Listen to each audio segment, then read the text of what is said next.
আসসালামু আলাইকুম বন্ধুরা, বিকাশের নাম্বার যারা পরিবর্তন করতে চাচ্ছি তো কিভাবে নাম্বার পরিবর্তন করব আমরা প্রক্রিয়াটা জেনে নিব আজকে এখান থেকে। চলুন শুরু করছি আমি ভিডিওটি। আমি কথা বাড়াবো না, এখানে আমি চলে যাব বিকাশ যে অ্যাপসটি আছে সেখানে আমরা লগ ইন করে নিচ্ছি। কিভাবে বিকাশের নাম্বার পরিবর্তন করতে হয় সেটা আমি দেখাবো। তো এখানে দেখতে পাচ্ছেন আমি বিকাশের অ্যাপসটা এর মধ্যে ক্লিক করছি।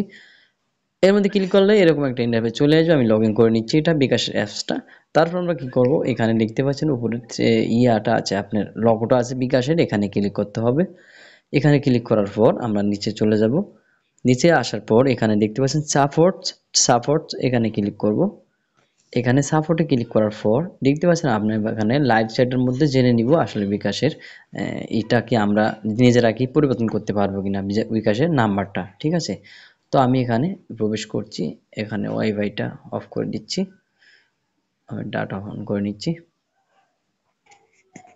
তো এরকম ইন্টারফেস আসছে দেখতে পাচ্ছেন গুড ইভিনিং, এখানে দেখা যাচ্ছে welcome to bKash customer service. তো এখানে আমরা লিখবো, নিচে দেখতে পাচ্ছেন টাইপ ইউর মেসেজ।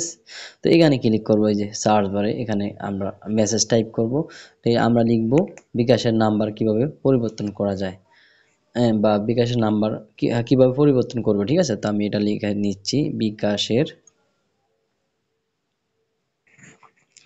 তো আমি এখানে লিখে নিচ্ছি বিকাশের নাম্বার কিভাবে পরিবর্তন করব। তো এখানে আমি পাঠিয়ে দিচ্ছি, এখানে এর চিহ্নতে ক্লিক করে এটা পাঠিয়ে দিচ্ছি, দেখুন তারা আমাকে কি অ্যান্সার দেয়, ঠিক আছে। তো আমি এটা লেখার সাথে সাথে দেখতে পাচ্ছেন এখানে লেখা আছে দুঃখিত বিকাশ অ্যাকাউন্ট নাম্বার পরিবর্তন সেবার গ্রহণ করা সম্ভব নয়, সেবাটি গ্রহণ করা সম্ভব নয়।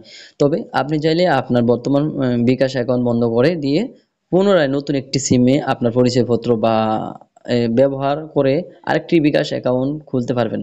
মানে আপনার যে বর্তমানে অ্যাকাউন্টটি রয়েছে সেটা বন্ধ করে দিয়ে আপনি চাইলে আপনার আরেকটি সিমে নতুন একটি অ্যাকাউন্ট খুলতে পারবেন। তবে সেক্ষেত্রে আপনাকে কিন্তু অবশ্যই কাস্টমার কেয়ারে যেতে হবে। দেখতে পাচ্ছেন আপনার বিকাশ অ্যাকাউন্ট স্থায়ীভাবে বন্ধ করার জন্য অ্যাকাউন্টের ব্যালেন্স সম্পূর্ণভাবে শূন্য করা যায়।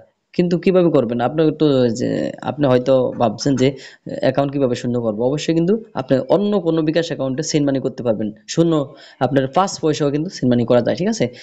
আপনার জাতীয় পরিচয়পত্রের মূল কপি বা স্পষ্ট একটি ফটোকপি অথবা অন্য কোনো আইডি কার্ড, যেমন ড্রাইভিং কার্ড যে যদি খুলেন আপনি বিকাশ অ্যাকাউন্টটা, যেমন পাসপোর্ট, ড্রাইভিং লাইসেন্স, তার মূল কপি সাথে নিয়ে যেতে হবে, ঠিক আছে।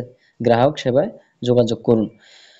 এছাড়াও আপনার বিকাশ অ্যাকাউন্টে সেভিং, লোন, সাবস্ক্রিপশন ও অটো পে সার্ভিস চালু থাকলে সেগুলো বন্ধ করতে হবে।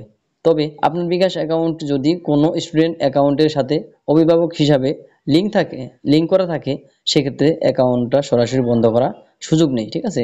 অবশ্যই এই লিঙ্কটা আগে আপনি এরা কার্যক্রম করতে হবে, যে লিঙ্কটা আপনি এখান থেকে রিমুভ করে বা এখানে সরিয়ে তারপরে কিন্তু আপনি এটা বন্ধ করতে হবে। তো আশা করি বুঝতে পেরেছেন যে বিকাশ অ্যাকাউন্টটা আপনি কিভাবে নাম্বার পরিবর্তন করবেন, ঠিক আছে। এটাই কিন্তু আপনার আগের অ্যাকাউন্টটা বন্ধ করে দিয়ে নতুন একটি সিমে অ্যাকাউন্ট খুলবেন, এটাই পরিবর্তন, ঠিক আছে। এইভাবে মূলত আমাদের ফোন থেকে পরিবর্তন করা সম্ভব নয়। ভিডিওটি ভালো লাগলে শেয়ার করে দিবেন অবশ্যই, চ্যানেলটি সাবস্ক্রাইব করবেন আর একটা লাইক দিবেন।